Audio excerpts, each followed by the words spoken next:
Recuerda que puedes escuchar este audio horas antes de su estreno y sin publicidad suscribiéndote en cesarvidal.tv.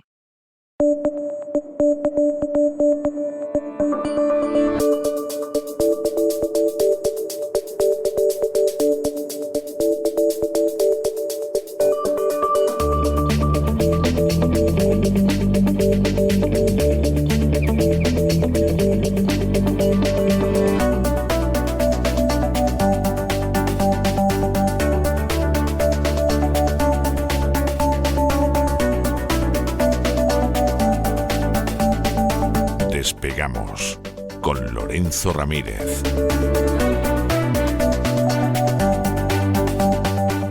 Corremos raudos y veloces hacia nuestro avión, atravesamos el umbral, nos tiramos en plancha sobre los asientos, nos abrochamos los cinturones, despegamos y nos vamos elevando por los aires hasta alcanzar nuestra altura y nuestra velocidad de crucero. A mi lado, don Lorenzo, si no es indiscreción, ¿qué hace usted con ese cuerno en la mano que parece que se le acaba de caer a alguien y vamos, ha perdido un cuerno a alguien y lo ha recogido usted? A ver si me lo explica en el curso del programa. Yo creo que es de lo más raro que le he visto traer al inicio del Despegamos. Ya me dirá usted. Buenas noches. Buenas noches, don César. Tenía dos cuernos. Uno se me cayó haciendo el sábado el programa de Ursula von der Bruggen y el otro es que lo tengo en la mano porque va a ser el único que le va a quedar al gobierno francés, porque Le Cornu me parece que se va a su casa. Bueno, no me parece, no, es que ahora mismo ya está cenando o comiendo tranquilamente en su casa. Se va a su casa. Se va a su casa, sí, a la maison, que podríamos decir en este caso. Chez soi sería la expresión correcta en francés. A su casa, sin ningún tipo de problema. ¿Qué tal, don César? Muy buenas noches. Aquí estamos lunes, empezamos la semana con cierta tranquilidad. Vamos a ver cómo se va poniendo esto. Agradecer a todos los amigos que nos acompañaron el sábado en el programa de Ursula von der Leyen. Es un programa que hacía tiempo que queríamos hacer. Hay gente que me ha preguntado, ¿por qué no te has centrado más en el tema del cambio climático y de toda esta ideología verde? Digo, hombre, porque a eso sí que le hemos dedicado nosotros grandes programas. Lo que se trataba un poco era de separar el grano de la paja, para que vean también nuestros amigos cómo hay que buscar y hay que ser crítico con nuestros gobernantes, sobre todo en el caso europeo, pero tampoco caer en determinadas desinformaciones que lo único que consiguen al final es meternos a todos en un cajón desastre, pues que provoque que nos califiquen y que nos vean a todos como unos locos con el gorrito de papel de aluminio. El gorrito de papel de aluminio hay que dejarlo, el papel de aluminio para envolver el bocadillo y no tanto que luego se pone eso, don César, que no hay quien se lo coma. La verdad es que comenzamos otra semana de vértigo, turbulencias en prácticamente todas las áreas geográficas, en cada una de un tipo y con distinto calado, pero desde luego que no hay lunes tranquilo en la viña del Señor, sobre todo cuando los que dicen ser los amos del mundo se dedican a sembrar la discordia y no pocas veces disfrazadas de iniciativas pacíficas y conciliadoras, ¿no? Siempre lo hacen así. El camino al infierno está empedrado de buenas intenciones. En este caso yo creo que tampoco hay muchas buenas intenciones. Hoy la principal mirada está evidentemente en Egipto. La reunión que mantienen o que mantendrán miembros de la organización terrorista Hamás con la delegación del país y la turca, es decir, los de Hamás no se reúnen con la delegación israelí.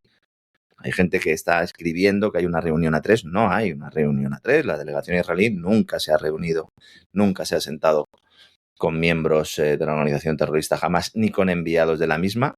Algunos medios lo llaman, sobre todo en prensa árabe. Yasir esta mañana decía que eran reuniones indirectas. Reuniones indirectas, al final es una mediación. Es una buena manera de llamarlas, ¿no? Sí. No es del todo incorrecto. No, yo creo que teniendo en cuenta todo lo que hay sería la más cercana a la realidad. Los israelíes no negocian con ellos, lo hacen directamente con Estados Unidos.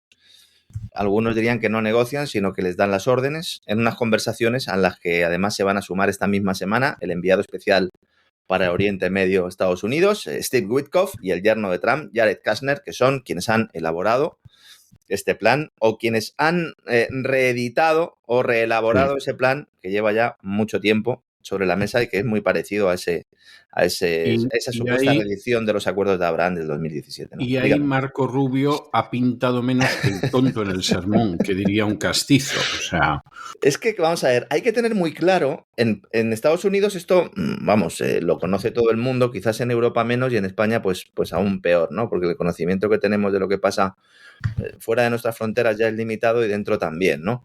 Vamos a ver, en Estados Unidos se considera que Steve Witkoff es el verdadero secretario de Estado de Estados Unidos. pero es la pura verdad. Es que es la pura verdad.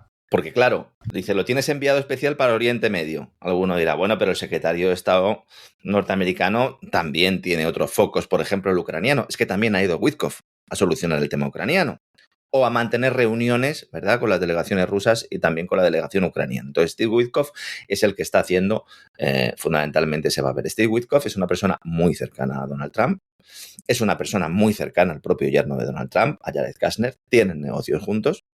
Ambos han manifestado, sobre todo Kushner, que quizás de los dos es el menos comedido. Kushner ha dicho en muchas ocasiones que el tema de Gaza es un conflicto estrictamente inmobiliario, lo cual es absolutamente falso, pero denota bien cómo lo enfoca, ¿no?, el propio Kushner. Y Witkoff, que es un poco más comedido y que tiene el cargo ahora que antes tuvo Kushner cuando se pretendía reeditar esos acuerdos de Abraham. Los denomino así porque es como los denominaban ellos, porque bueno, que prácticamente pues es una mezcla, ¿no?, de negocios con geopolítica, en la cual pues la geopolítica que plantean tampoco incluye o trae muchas novedades. El plan, como nosotros dijimos aquí, que se ha presentado en sociedad como un plan de la Casa Blanca, lo han elaborado concretamente Witkoff y Kushner. A lo largo del fin de semana he estado leyendo algunos análisis, algunos reportajes, sobre todo en Estados Unidos, que daban ya esto por hecho. La exclusiva la dio Financial Times el miércoles y creo que fue cuando lo contamos nosotros. Y entonces es una combinación de distintas propuestas discutidas en el último año entre Estados Unidos e Israel y que luego posteriormente pues han ido sumando a Emiratos Árabes Unidos, a Arabia Saudí, a Francia y a Reino Unido. De hecho, pues Witkoff es el que ha realizado la mayor tarea en cuanto a poner negro sobre blanco y Kushner es el que ha ido dirigiendo un poco el guión y también ocupándose de los detalles finales, ¿no? Hay que decir que ambos son socios, son amigos personales del presidente, uno directamente es familia política. Witkoff es amigo de Trump desde hace 40 años. No es uno que haya conocido un día y que se haya acercado a él. Los dos han hecho carrera como promotores inmobiliarios. Los dos tienen estrechos lazos con Israel y con las monarquías del Golfo. Unas monarquías del Golfo que también a mí me da bastante vergüenza ajena comprobar cómo todavía el mundo no se está enterando de qué va la película, ¿no? Digo el mundo, el periódico, el país, el ABC, La Razón y todos ellos. O sea, las monarquías del Golfo, sobre todo las de corte suní, van a partir un piñón con Estados Unidos y con Israel.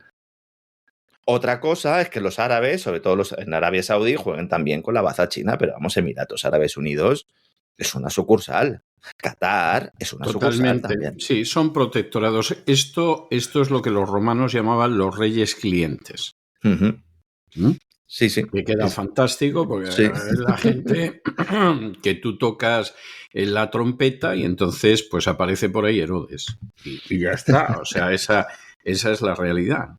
Así es. Entonces, claro, alguno dirá, bueno, ¿y qué pasa con Marco Rubio? Vamos a ver, Marco Rubio, que es el que ahora está un poco, una vez que ya se ha decidido todo esto, es el que está haciendo declaraciones. Entonces, estamos mirando a ver, ¿no?, si nos dan algún detalle más sobre si existe realmente la posibilidad de un acuerdo. Jamás dijo que sí con condiciones este fin de semana, después de que Trump les diera un ultimátum que finalizaba ayer domingo.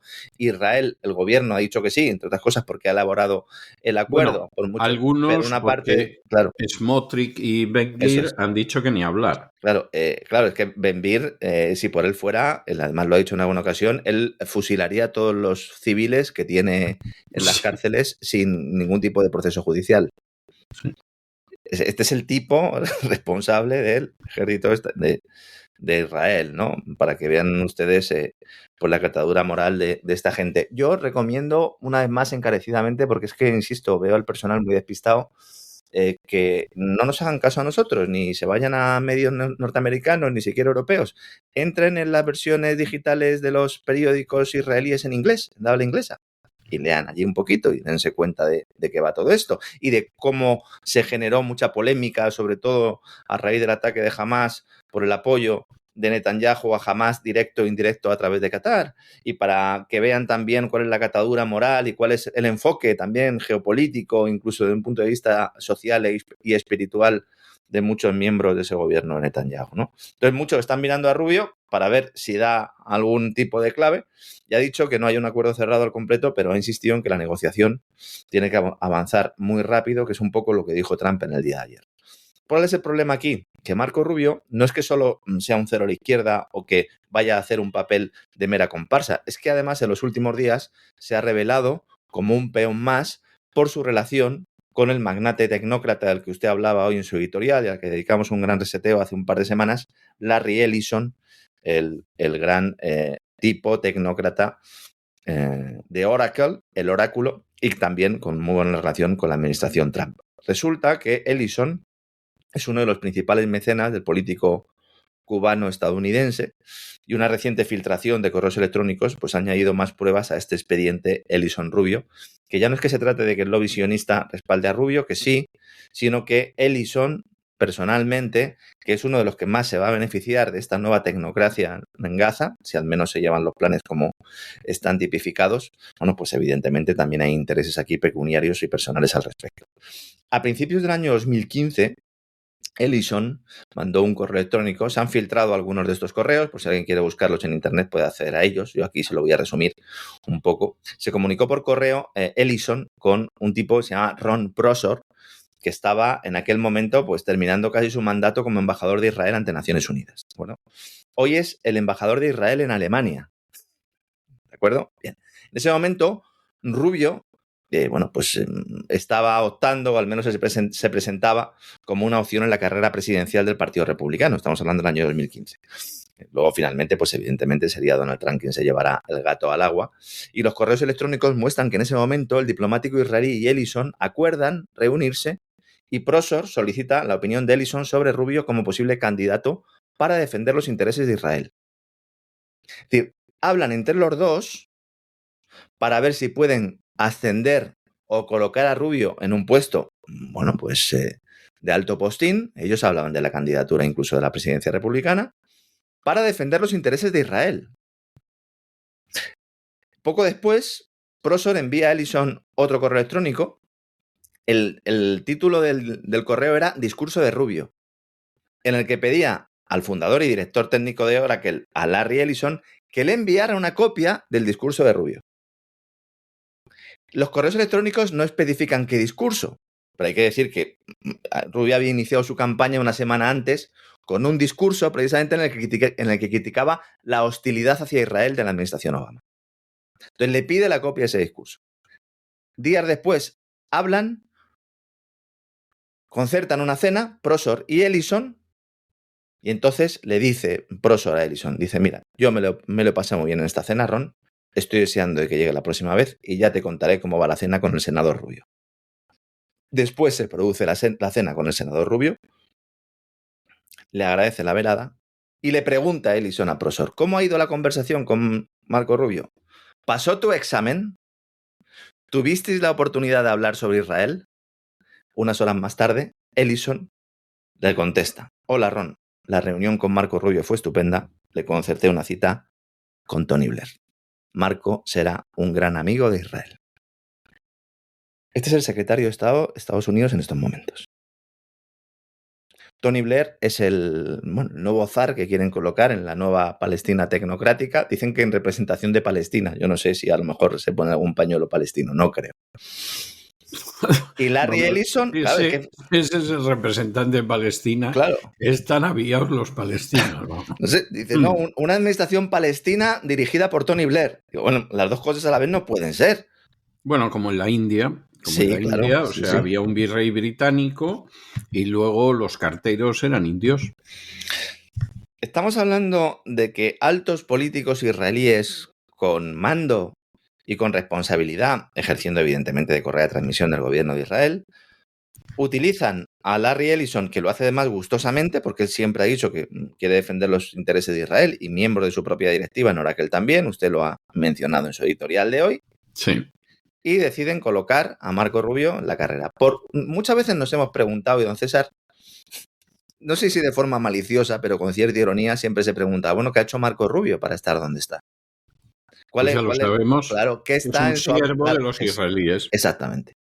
O sea, ya no es que utilice una parte del discurso del movimiento MAGA para utilizarlo a favor o que emplee su propio origen cubano-estadounidense para presentarse, ¿no?, como la oposición hacia determinada forma de ver la política, si quieren, de izquierdas en muchos países al sur del Río Grande. No, todo eso es peccata minuta. Aquí lo importante es Marco será un gran amigo de Israel. Claro. Eso, vamos a ver, esta es una cuestión que yo estoy convencido de que hay susceptibilidades a las que no les va a hacer ninguna gracia lo que voy a decir a continuación. Buena parte del exilio cubano se cree que los cubanos son importantes en la Florida. Es mentira. Es mentira. Son importantes en el sentido de que es un voto relevante al sur de la Florida, de que tienen alcaldes, tienen concejales, tienen congresistas, tienen un senador. Pero el estado de la Florida, quien manda son los judíos. Esto es el secreto en la habitación que no se puede decir. Es decir, los judíos que hay concentrados en el estado de la Florida mandan infinitamente más y están infinitamente más representados y tienen infinitamente más resortes de poder, con ser muchísimo menos que los cubanos. Y eso Marco Rubio lo sabe, porque Marco Rubio, a su electorado de la Florida, que en buena parte son los cubanoamericanos, les puede contar las milongas mañaneras que le apetezca. Pero él sabe cuál es la realidad del poder en la Florida y fuera de la Florida. Y evidentemente, en un momento determinado, pues cuando a Marco Rubio le llamaron, se le hicieron las nalgas Coca-Cola. Porque efectivamente se dio cuenta de que ahí sí hay carrera y claro, no en los cubanos. Y es así. Y eso, pues, los que no lo quieran ver, que no lo vean, los que lo ignoran, pues pobrecito, porque no se enteran de por dónde va ni el Estado ni el país. Pero esa es una realidad. Y además es que no tienes nada más que ver cómo es el gobernador de la Florida, a quién corteja, con quién se reúne, las cosas que dice, y cómo otros, para darte cuenta del peso que tiene en un momento determinado la minoría, además pequeña, aunque es una de las poblaciones judías más grandes de Estados Unidos, pero sigue siendo un porcentaje pequeño, que por supuesto le da sopas con ondas a todos los cubanos que hay en el estado de la Florida y que son los primeros que no se enteran. Y además esto muestra cómo, a pesar de las ingentes cantidades de recursos que dedica el Eurovisionista, sobre todo a través del IPAC, a los congresistas, a los senadores de Estados Unidos, este tipo de intervenciones quedan fuera del radar. Por eso he querido traer estos correos electrónicos. Claro. Porque estas triangulaciones, claro, al final es Larry Ellison, que es un empresario que es cercano a Donald Trump y que al final pues echa una mano para colocar al candidato, al amiguete, o al candidato del amiguete en este caso. Luego, vamos a ver, estamos hablando del secretario de Estado norteamericano. ¿Quién fue el anterior? Anthony Blinken, que era judío también, ¿no? Claro. Anthony Blinken, que era judío. Steve Witkoff es judío, Jared Kushner es judío. Nadie va a poner aquí, ¿no? Ningún punto sobre las IES, claro. No, y no diga usted nada porque encima es antisemita. Claro, soy antisemita. El Times of Israel y el Jerusalem Post son también dos periódicos antisemitas, como todo el mundo sabe. Como todo el mundo sabe, sí. Ya no he mencionado al Haaretz, porque alguno dirá, sí, porque estos son rojos, son peligrosos rojos, que están en Israel. Bueno, lean ustedes el Haaretz y sobre todo quítense la careta y dejen de hacer el ridículo, ¿no? Luego, el tema del alto el fuego. ¿Por qué todo el mundo está hablando del alto el fuego si Israel sigue bombardeando? Han matado a 20 civiles en las últimas horas, entre ellos a varios niños. Así es como está respondiendo. Dice, no, es que Donald Trump ha ordenado a Netanyahu que como jamás se ha sentado en la mesa y está negociando, si jamás en todo momento se ha sentado en la mesa. ¿Quién está dirigiendo en estos momentos a Hamás? ¿Por qué se están asesinando masivamente a civiles y Hamás sigue teniendo una cúpula prácticamente intocable?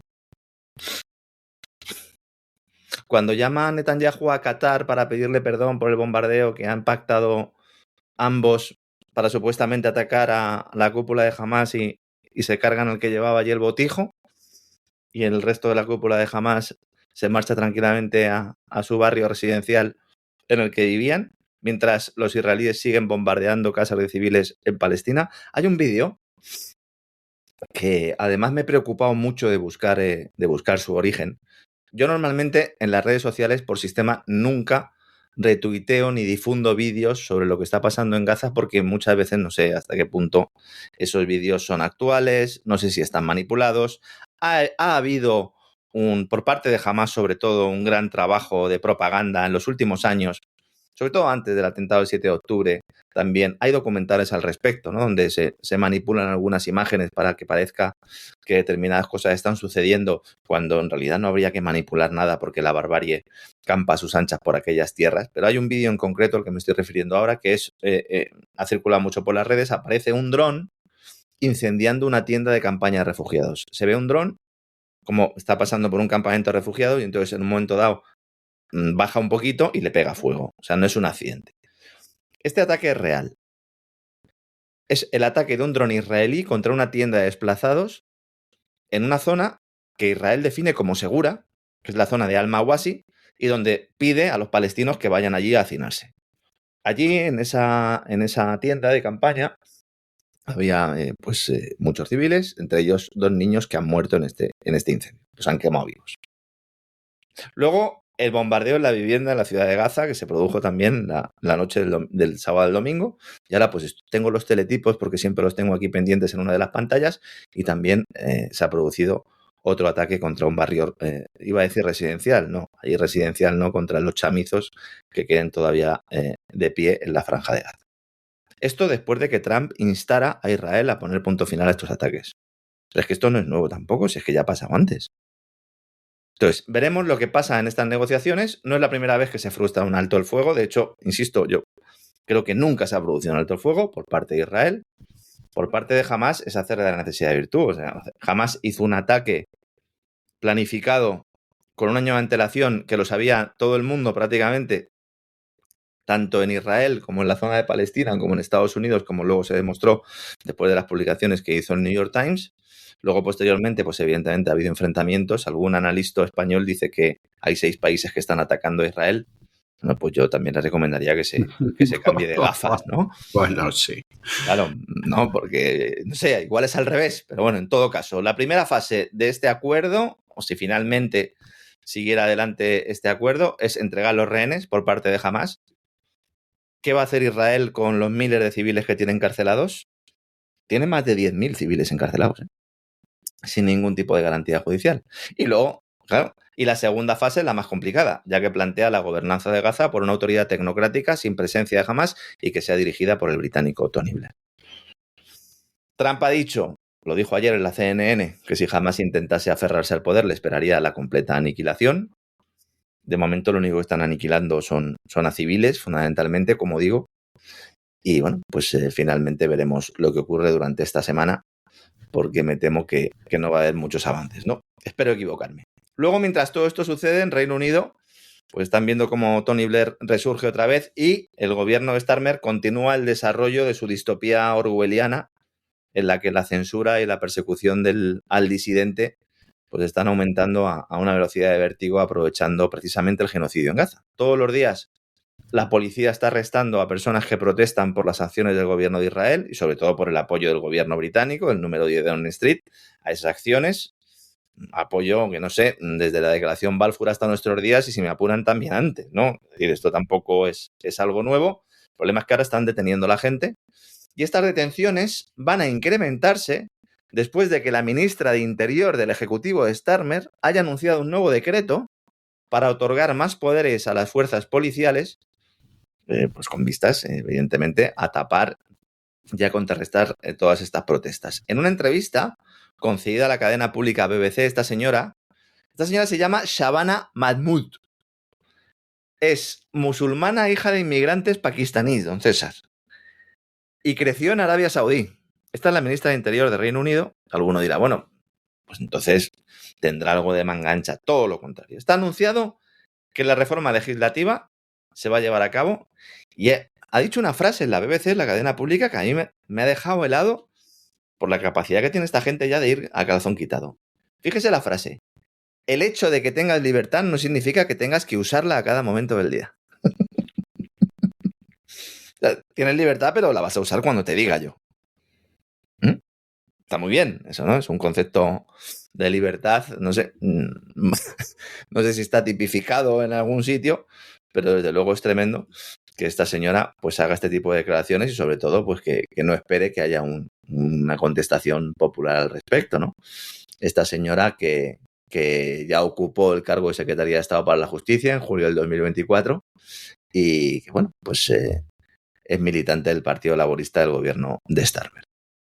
Luego también, ya que estamos con el tema de Reino Unido, me gustaría hacer un comentario al respecto del entrenador iba a decir del Barcelona, ya son muchos años, del entrenador del Manchester City, don César. Sé que usted no sigue mucho el fútbol. No lo sigo mucho, Pep, pero vamos, sé quién Pep, es. Sí. Ese sabe usted quién es, ¿no? El Pep Guardiola. Sí. Es un señor que orina que colonia. además se empeñaba en su día en decir que era el puto amo, que me perdone la grosería, pero era algo que a él le gustaba salir y decir, soca el puto amo.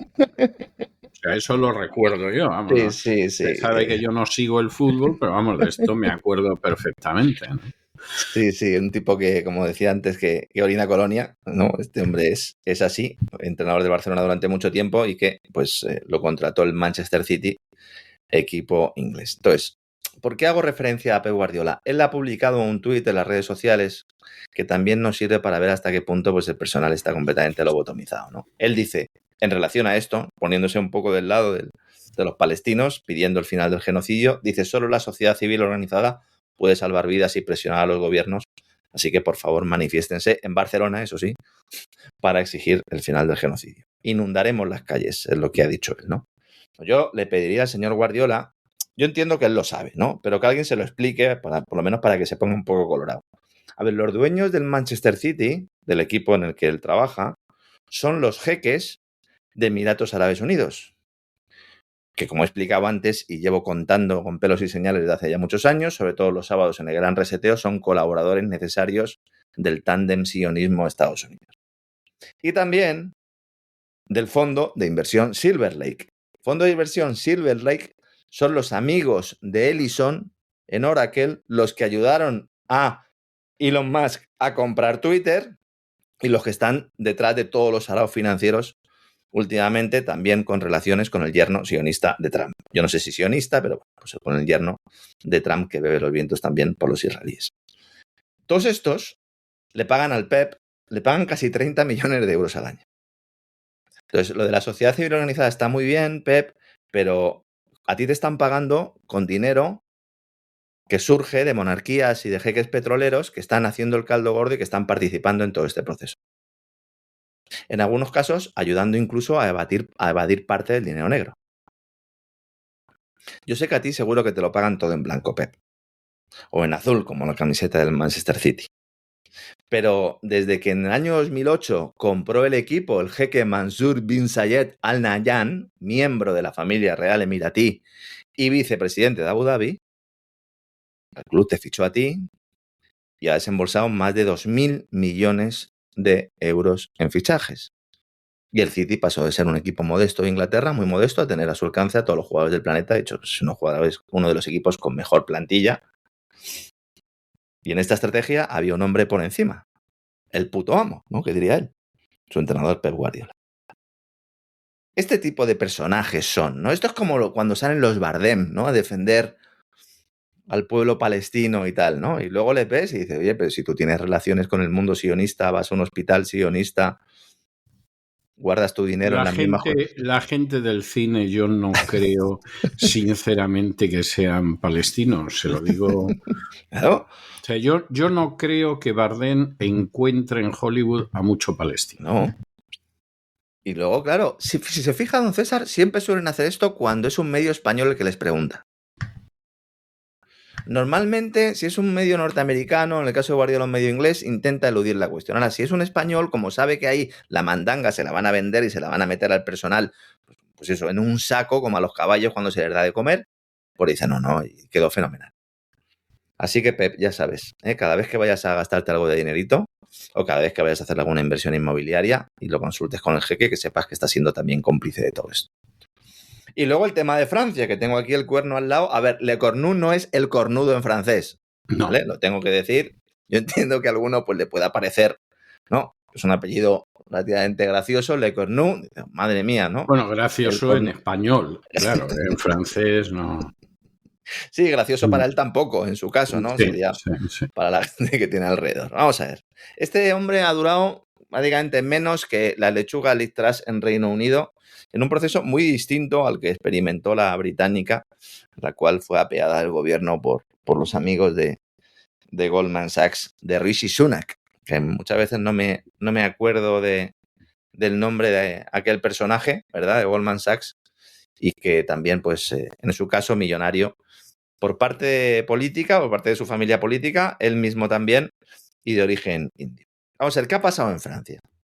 Nos levantamos prácticamente esta mañana, estábamos desayunando, yo me levanté un poquito más tarde, estábamos desayunando y de repente, dimisión de Sébastien Lecornu, primer ministro, presenta la dimisión y renuncia horas después de haber desvelado los nombres que compondrían su gobierno.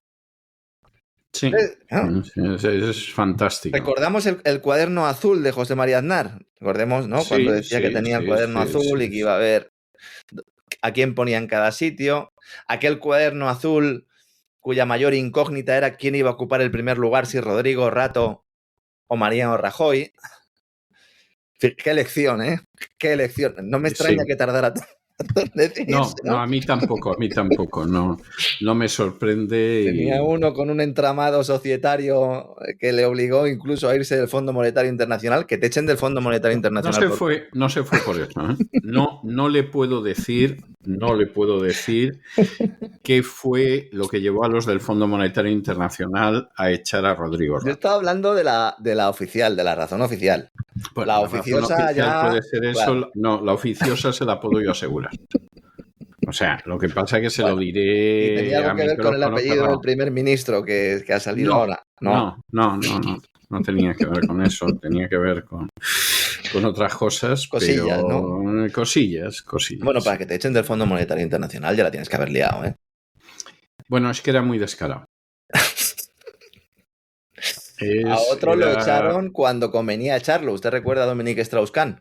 Sí. ¿Verdad? Que estuvo haciendo todo tipo de barbaridades, cometiendo todo tipo de barbaridades y al final le echaron por aquella historia con una camarera de un hotel como si hubiera sido la única camarera, ¿verdad? Exactamente. No, en este caso, en fin. No, mire que estoy intentándolo, pero no, César es perro viejo y no entra el trapo. Bueno, ¿qué ha pasado entonces en Francia? Bueno, ha presentado la dimisión después de haber desvelado los nombres que compondrían su gobierno, básicamente porque le ha dicho Macron, no, vas a poner a estos ahí. No. Dice, oiga, pero ¿y Macron qué tiene que decir? Bueno, pues cada vez que se han celebrado elecciones en Francia, las últimas hace poco, el partido Macron pierde todos los apoyos posibles y sigue él considerando quién no tiene que gobernar. ¿Que la gente vota en masa Le Pen? Bueno, pues la inhabilitamos. Utilizamos el aparato judicial y la inhabilitamos. Es el jefe del Ejecutivo, Lecornu, más breve de la historia de Francia. Es que ni siquiera ha entregado la lista. Y ha renunciado a tenor de la oposición política que ha generado su decisión de incluir en su nuevo equipo a viejos miembros de otros gobiernos de la era Macron. ¿A quién ha metido ahí? Porque esta es la otra gran cuestión. Él ha metido al exministro de Economía Bruno Le Maire, que es un pájaro de mucho cuidado. Es uno de los tipos más poco recomendables que hay en los gabinetes políticos europeos y uno de los primeros que confesó de forma involuntaria seguramente que el objetivo de la guerra de Ucrania era intentar destruir la capacidad económica de Rusia para beneficiar al amigo americano. Es decir, si De Gaulle levantara la cabeza, se volvía otra vez a la caja de madera, pero primero le daba una colleja al amigo Bruno. Sí. Vamos a ver, la situación actual de desgobierno total en Francia es fruto de la última vez que Macron tomó esta decisión de forma precipitada y sin apenas consultar con sus asesores. En su momento, los comicios que se celebraron en junio del 2024 arrojaron una fragmentación parlamentaria importante. Esto es lo que se suele comentar en los grandes medios de comunicación. En lugar de centrarse en la fragmentación parlamentaria, yo creo que habría que poner el foco en el auge precisamente del partido de Le Pen. O sea, no es que haya más fragmentación, es que los partidos institucionales están perdiendo apoyos a una velocidad inusitada, tanto en Francia como en Alemania, como en otros países, ¿no? No hablo un poco de las encuestas estas que están saliendo en España, que dicen que Vox va estupendamente, el PP va fatal y que el PSOE está recuperando, porque si eso es así, ¿cuál es el cambio, no? No, exactamente. O sea, es de esas cosas que dices, yo no sé, desde luego, el que no se conforma es porque no quiere, porque de pronto te hablan con una alegría que tú dices, bueno, evidentemente no interpretamos los datos de la misma manera. O sea, Fija además, don César, siempre es lo mismo, ¿no? Primero es el PSOE cae, desastre absoluto, todo tipo de escándalo, ¿no? Luego poco a poco el PSOE va recuperando.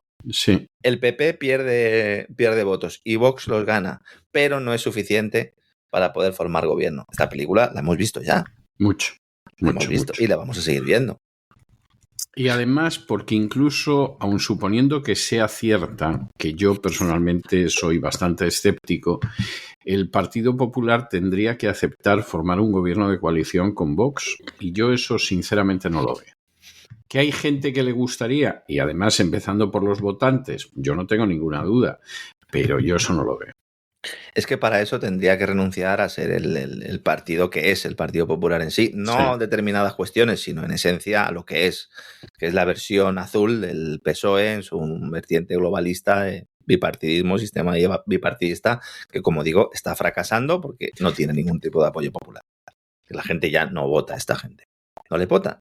Personal no le vota. En Alemania tenemos el caso Alternativa por Alemania, pero existen otros muchos países. En Italia está gobernando Meloni, que el que quiera comparar a Meloni con Feijóo, pues también yo le recomendaría. Hay unos oculistas muy buenos que ahora hacen precio a través de los seguros, sobre todo médicos, y yo le recomendaría que fueran a mirarse la vista. Vamos a ver, que es verdad que Meloni es Lady Aspen, etcétera, etcétera, siempre, pero no me comparen al señor Feijóo con Meloni porque no es de recibo, ¿no? Entonces, ha habido 3 primeros ministros distintos en Francia, todo ello con una Le Pen inhabilitada para evitar que se pueda presentar las elecciones presidenciales y mandar a Macron a su casa, que ese sí que sería el elemento que cambiaría todo ahí. Y Macron se tendría que ir a su casa. Iba a decir que con su señora, aunque no sé cómo está el asunto del tema de Brigitte últimamente, no sé si tengo que decir. Tenso. Tenso como la nuez, ¿no? Como la nuez que suele también ser tensa en el cuello, ¿no?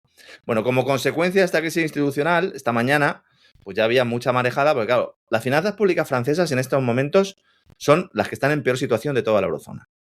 O sea, olvídense de Alemania, de Italia, de España. El déficit, el agujero en la caja pública francesa es el máximo de la eurozona.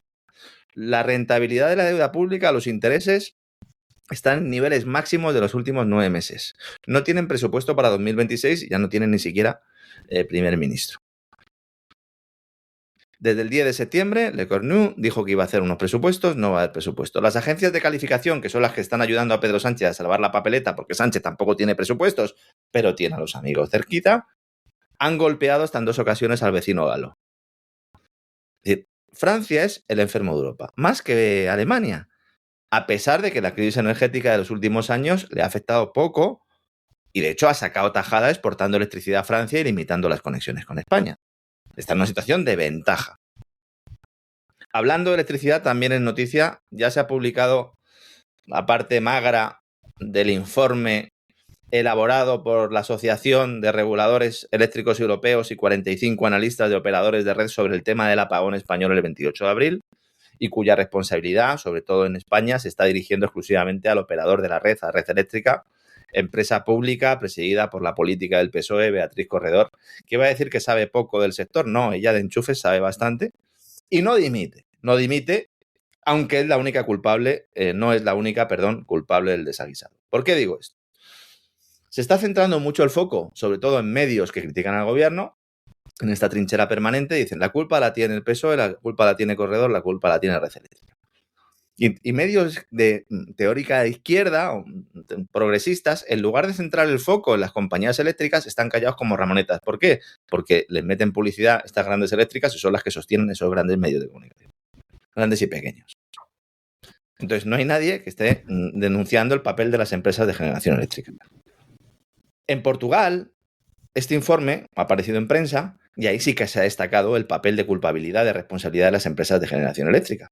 Sobre todo de una, la que nadie habla, porque, no sé, tienen mucho poder, que se llama Iberdrola. Iberdrola, a nivel de poder en medios de comunicación, sería equivalente a la ACS de Florentino. Iberdrola se va a ir de rositas, sin asumir ninguna responsabilidad, gracias en buena medida a que tienen comprados a los altavoces mediáticos Y había que ver si también a los políticos que están echando tierra sobre esa actuación corporativa en las horas previas al apagón. ¿Por qué digo esto? ¿Aparece el nombre de Iberdrola en el informe? No. El informe clasifica el incidente, el apagón, como de escala 3. La escala 3 es el nivel más grande previsto para la legislación europea y lo describe como el incidente más significativo ocurrido en el sistema eléctrico europeo en más de 20 años. Afectó a millones de ciudadanos, provocó graves interrupciones en servicios esenciales y también hay algunas asociaciones que quieren llevar esto a la justicia porque murió gente. Bien. Esto es el informe de la Red Europea de Operadores de Redes de Transmisión de Electricidad. ENTSO-E, por si alguien quiere buscarlo. ¿Qué nos cuenta? Pues nos cuenta que la secuencia de cortes, que comienza a las 12:32, comienza cuando varias plantas de energía solar y eólica del sur de España se desconectan repentinamente de la red. Esto es algo que nosotros aquí lo contamos, lo expusimos, con pelos y señales.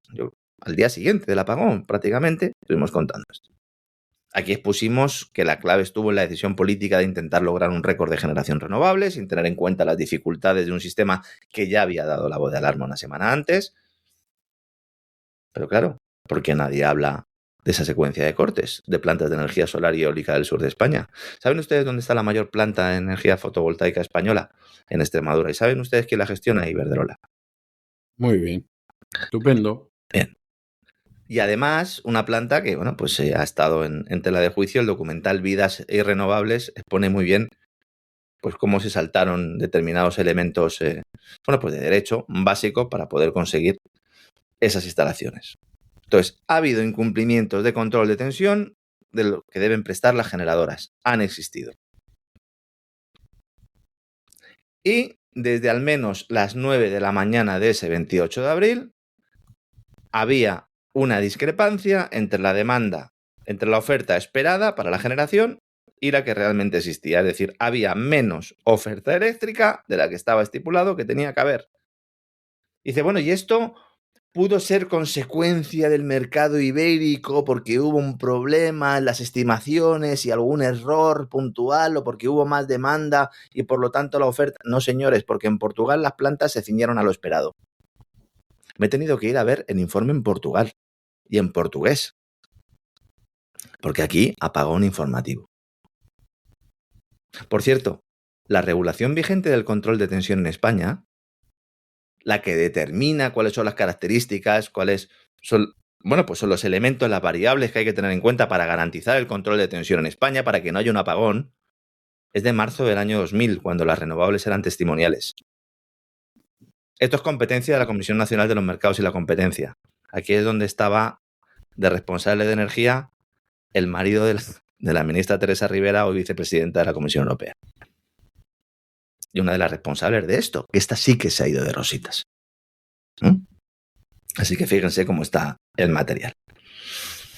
Y luego, claro, estamos ante lo mismo de siempre.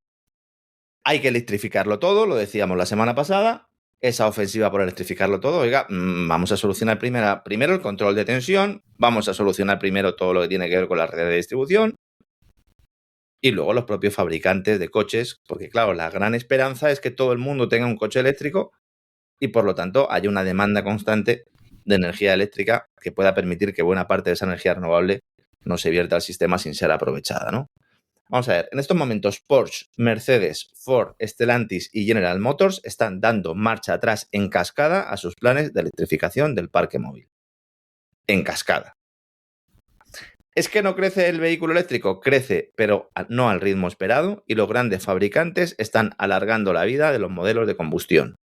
En estos momentos en Europa hay una obligación de solo vender eléctricos a partir del año 2035 y todo está orientado a que esta obligación, a que esta limitación se tumbe en los próximos meses. Afortunadamente, porque si no vamos a ir todos andando en bicicleta. Cumplir los objetivos de CO2 para coches y furgonetas para los años 2030 y 2035 en el mundo actual es inviable. El presidente de la Patronal Europea de Automovilística lo acaba de decir. Ha mandado una carta a Bruselas, olvidándose que él ha sido uno de los colaboradores necesarios de todo esto, porque si el sector del motor no hubiera puesto el trasero, no se hubieran bajado los pantalones, evidentemente esto no habría sucedido. Pero es que les dijeron, no os preocupéis, que vais a tener dinero público. vais a tener un montón de ingresos derivados de las primas que se van a dar, de las subvenciones que vamos a dar para la compra de coches. No os preocupéis, os vamos a dejar que produzcáis en China y luego los vais a vender aquí los coches a 3, 4, 5 veces el precio al que lo están vendiendo los chinos. Esto es un negocio seguro. Evidentemente no era un negocio seguro. Todos los fabricantes que acabo de mencionar se fueron a China a producir. Ahora intentan aquí colocarnos coches eléctricos por 40, por 50, por 60.000 euros que los chinos nos los podrían estar vendiendo por 5 o por 10.000 euros. ¿Y por qué no nos lo están vendiendo? Pues porque no les dejan. Claro. ¿Quieren ustedes que se dispare la cuota de mercado del coche eléctrico en Europa? No, pues ya está. Dejan entrar en masa los vehículos chinos. Hasta yo me compro uno, don César. Es más, a lo mejor me compraba 2.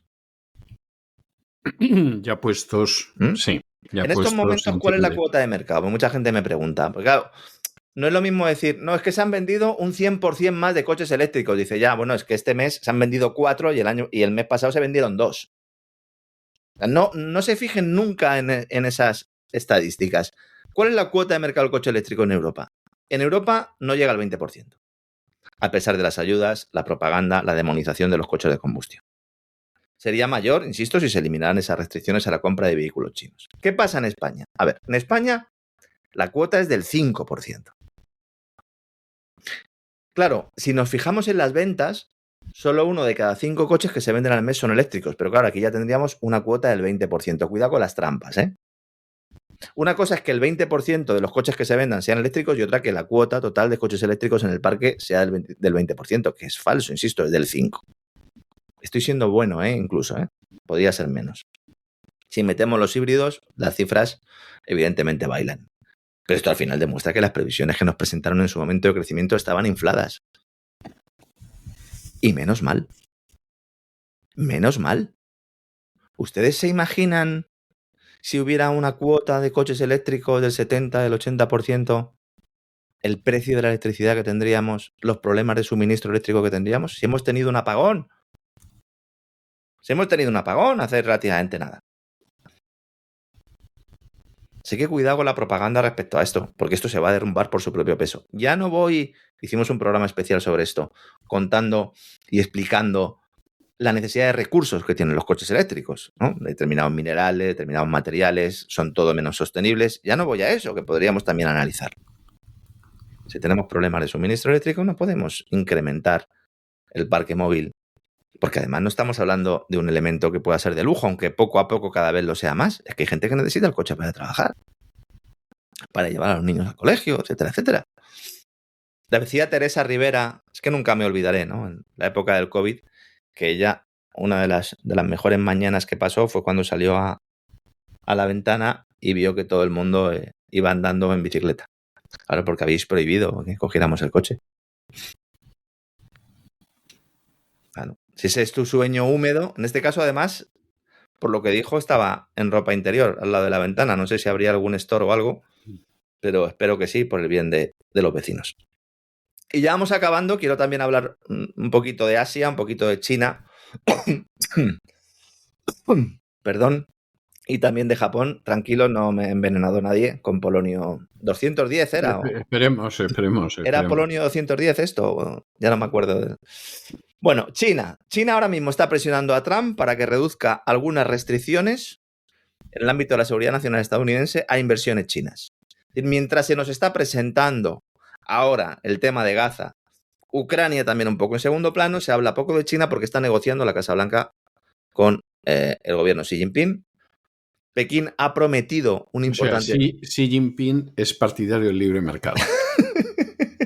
En contra de los Estados Unidos. Sí, Nunca actual. Dejas de llevarte sorpresas en el mundo actual, ¿eh?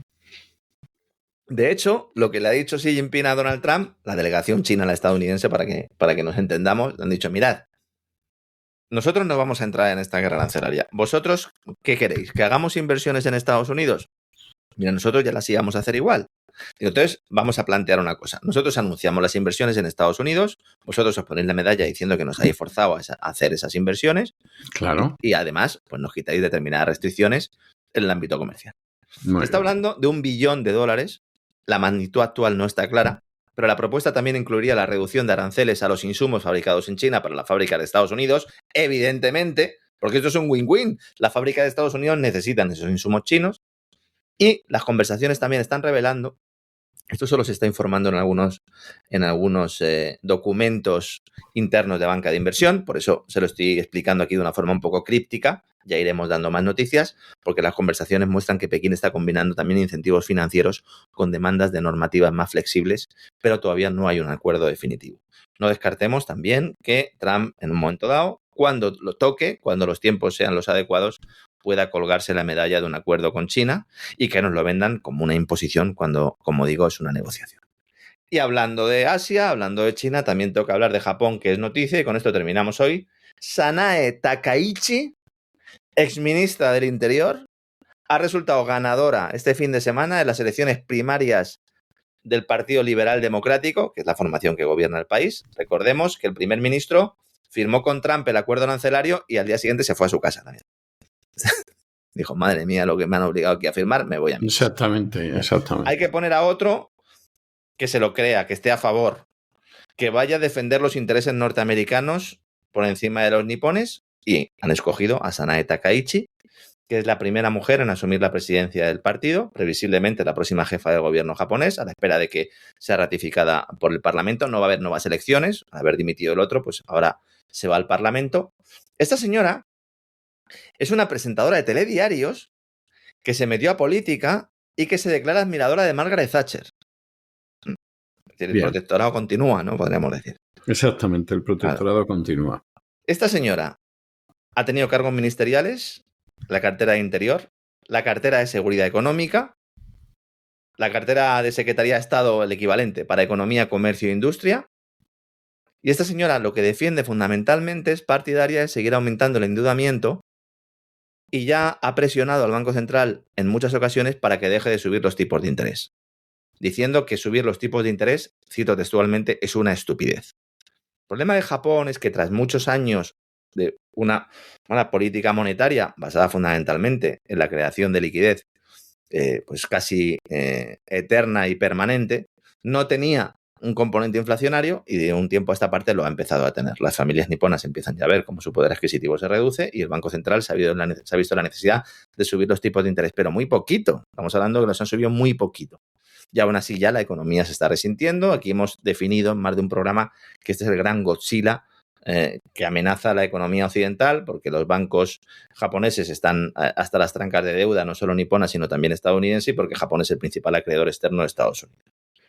¿Por qué conviene esto a los intereses de Wall Street, a los intereses del Tesoro? Porque esta señora lo que quiere es mantener esa política acomodaticia, que es como se dice en el argot, es decir, que los tipos de interés no suban, que el yen se siga depreciando y así, bueno, pues que el Banco Central siga navegando en las peligrosas aguas, en este caso de la inflación, y que no eleve los costes de financiación de la deuda del país, que es lo que tendría que hacer.